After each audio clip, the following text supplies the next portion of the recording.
John, thank you for joining me today. How have you been? Doing good. How are you doing? I'm doing very well, thank you.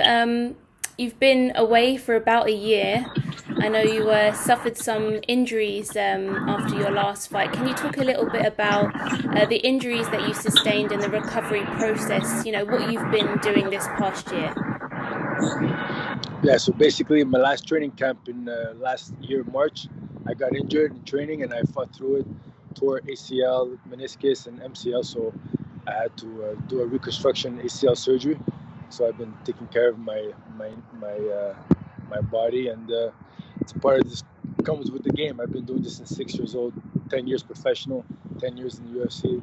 So for me, it's a part of my life. And how has the recovery process been? Yeah, very good, very good. I'm very.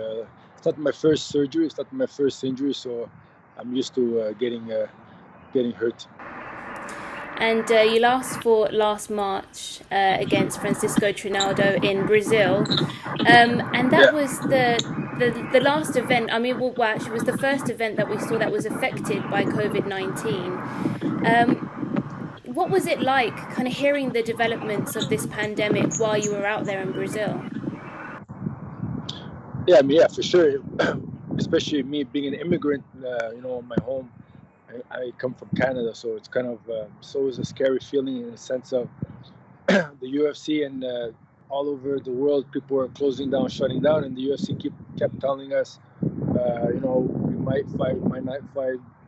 They don't know what's going on. So I mean, yeah, for sure, it's the it's something. It's for sure it's something new that I experienced in my life. And going into a fight with no audience, regardless of being cheered or booed, I feel I rather get booed than going to an empty stadium. It just felt very weird for me. Because that was obviously the first card that had no Yeah, fans as well, so it was very strange, I suppose, for you fighters and for the rest of the UFC and the fans watching as well at home. yeah, 100%. Yeah, usually we feed off the energy of the crowd. Yeah, and of course it didn't go your way that night. You know, what's your feelings and thoughts looking back at that fight now? Well, yeah, for sure. I wasn't aggressive. I was very defensive. In my career, I have my days where I'm very offensive, and I have my days where I'm defensive. That at that moment, at that time, I was, no excuses to Francisco Ronaldo. He's a veteran. He's very strong. Came strong. I looked at the scoring cards. It's not the first time that if you look at the rounds by round, I the it's very hard. MMA judging is not like boxing.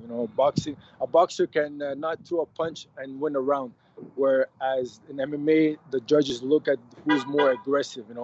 So it's all about the way you look at the fight. You look at it if you look at the numbers, I should have won the fight. In the sense of if you look at the numbers, like the stats. I mean, it's a very close fight. The decision went to him, so my hats off him. But I don't look in the past. I look in the present, and I'm focused on I'm focused in my next challenge. Yeah. So when did you first hear about this new matchup? Obviously, you're fighting April 10th against Ignacio Bahamondes. When did you first hear about this matchup?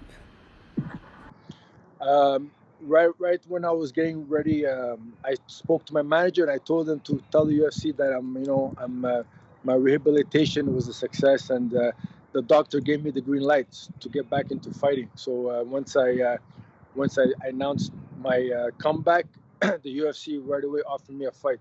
So it was pretty quick. Yeah, good. And what did you think about the matchup? Obviously, he's coming off the Contender Series, so he's making his debut. Do you know much about him, and were you happy with this matchup? It's not the first time I fight a guy from, I fought guys in the past coming from the Ultimate Fighter. Contender Series now, it's a new type of way for the fighters to get into the UFC. I don't really think much about it. He's a tough opponent. I'm not taking him. He's young. He's hungry. I'm not taking him lightly. Yeah, and from what you've seen of him, what do you think he brings to the table in this fight? Well, obviously he's a good striker. He's from Chile. Likes to stay. He's very tall. It's gonna be a big challenge, to get into get into my range and fight my fight. Every fight presents a challenge. So this is a different type of challenge. Coming off a injury, 1 year surgery, and a new kid. So new kid around the block. So it's going to be funny. It's going to be very interesting to see, and I think this is going to be a fan favorite fight. Two guys are going to be striking. Nobody's going to try to be. I don't think none of us are going to be trying to take it to the ground. And for you, I think this is going to be your 18th fight with the UFC. So you have a ton of experience behind you. Do you think that will play to your advantage at all in there? Yeah, of course. I mean, experience comes with it's more wisdom. You become more wiser and more calm. Of course, you're always going to have, it's just logic, you know what I mean, to have more experience. I fought the top guys in the lightweight division, so we'll find out April 10th. Yeah, and you obviously made the move to the MMA Lab as well, down in Arizona. Can you talk a little bit about what prompted that move, and how you've been finding it there with the guys down there? Yeah, so I connected with Arizona, Phoenix, Arizona. This has been my second home. I got the MMA Lab. I also connected with a UKF gym with Javier Torres. Because I'm fighting a tall, lanky guy. I wanted to get some good boxing, good strikers, tall, lanky, that can mimic my opponent. At the MMA Lab, I have obviously Ben Henderson's gym. And Ben is a great mentor. So having him in my corners has been a good experience for me. Yeah. So how do you see the fight unfolding? How do you see it playing out April 10th? I think it's going to be a spectacular fight. I think it's gonna be a very crowd favorite fight. It's gonna be fireworks. Okay, well, we look forward to seeing it. Look forward to seeing you back in action. Thank you so much for taking the time to talk to me today. My pleasure.